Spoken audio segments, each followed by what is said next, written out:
नमस्कार. गरोदरपण हा एक खूप सुंदर आणि तितकाच महत्वाचा प्रवास आहे. हा प्रवास अधिक आत्मविश्वासपूर्ण आणि आनंदी कसा करता येईल याचीच माहिती आपण आज घेणार आहोत. चला तर मग सुरू करूयात. गरोदरपणात विशेषतः जेव्हा पहिल्यांदाच आई होण्याची वेळ येते तेव्हा मनात अनेक प्रश्न आणि थोडीशी धाकधूक असणं अगदी स्वाभाविक आहे. पण काळजी करू नका, मनातल्या याच सगळ्या प्रश्नांची उत्तरं आज इथे मिळतील.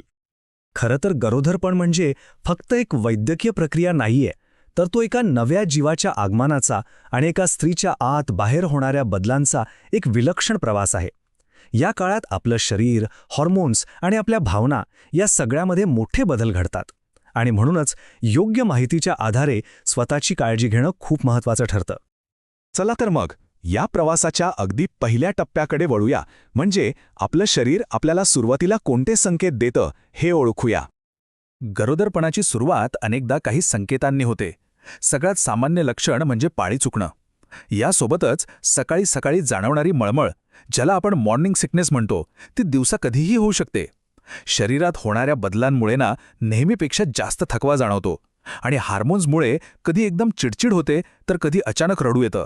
हे सगळे भावनिक चढउतारसुद्धा सुरुवातीचीच लक्षणं असू शकतात. पण एक गोष्ट लक्षात ठेवायला हवी, प्रत्येक स्त्रीचा अनुभव आणि प्रत्येक गरोदरपणाचा प्रवास हा वेगळा असतो. काहींना ही सगळी लक्षणं जाणवतात तर काहींना यातलं काहीच जाणवत नाही, आणि दोन्ही गोष्टी अगदीच सामान्य आहेत. आता एका अत्यंत महत्त्वाच्या भागाकडे येऊया, आणि तो म्हणजे आहार. कारण आई जे खाते त्यावरच बाळाची वाढ आणि विकास थेट अवलंबून असतो. आईचा आहार हाच बाळाचा आहार असतो, नाही का? त्यामुळे हिरव्या पालेभाज्या, डाळी, दूध आणि फळांमधून बाळाच्या वाढीसाठी लागणारी सगळी जीवनसत्व आणि खनिजे मिळतात. दुसरीकडे जंक फूड, मसालेदार पदार्थ, कच्चं मांस किंवा अंडी टाळणं गरजेचं आहे, कारण त्यातून इन्फेक्शनचा धोका असतो. आणि हो, तंबाखू आणि दारू या गोष्टी बाळासाठी अत्यंत हानिकारक असल्यामुळे त्या पूर्णपणे टाळल्याच पाहिजेत. चांगल्या आहारासोबतच डॉक्टरांनी दिलेली सप्लिमेंट्स घेणंही तितकंच महत्त्वाचं आहे. विशेषतः फॉलिक ॲसिड, जे बाळाच्या मेंदू आणि पाठीच्या कण्याच्या विकासात खूप मदत करतं. त्यामुळे ते तर अजिबात चुकवू नका. योग्य आहारासोबतच निरोगी शरीर आणि शांत मन या दोन्ही गोष्टी तितक्याच महत्त्वाच्या आहेत. बघूया यासाठी काय करता येईल. आपलं शारीरिक आणि मानसिक आरोग्य जपण्यासाठी काही सवयी खूप महत्त्वाच्या आहेत. रोज थोडं चालण्याने रक्ताभिसरण सुधारतं. डॉक्टरांच्या सल्ल्याने केलेला योगा शरीराला लवचिक ठेवतो.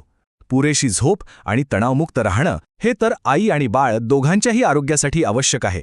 आणि हो, डॉक्टरांनी सांगितलेल्या सगळ्या तपासण्या वेळेवर करा, म्हणजे सगळं सुरळीत आहे याची खात्री पटेल. आणि ही एक अत्यंत महत्त्वाची सूचना, कोणतंही औषध, अगदी साधं सर्दी खोकल्याचं सुद्धा, डॉक्टरांना विचारल्याशिवाय अजिबात घेऊ नका, कारण त्याचा बाळावर थेट परिणाम होऊ शकतो.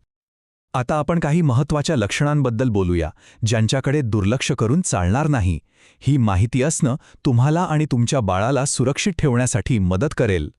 जर तुम्हाला यापैकी कोणतंही लक्षण जाणवलं ना, तर अजिबात वेळ घालवू नका.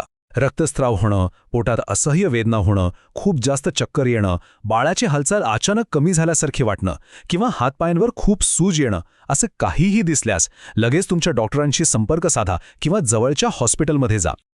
आणि शेवटी एक गोष्ट कायम लक्षात ठेवा, गरोदरपण हा फक्त शारीरिक बदलांचा नाही, तर एका मोठ्या भावनिक बदलाचाही काळ आहे. आनंदी राहणं, स्वतःसाठी थोडा वेळ काढणं आणि आपल्या भावनांना जपणं हे खूप महत्त्वाचं आहे. योग्य माहिती आणि स्वतःची काळजी घेऊन तुम्ही हा सुंदर प्रवास अधिक सुरक्षित आणि नक्कीच आनंददायी बनवू शकता.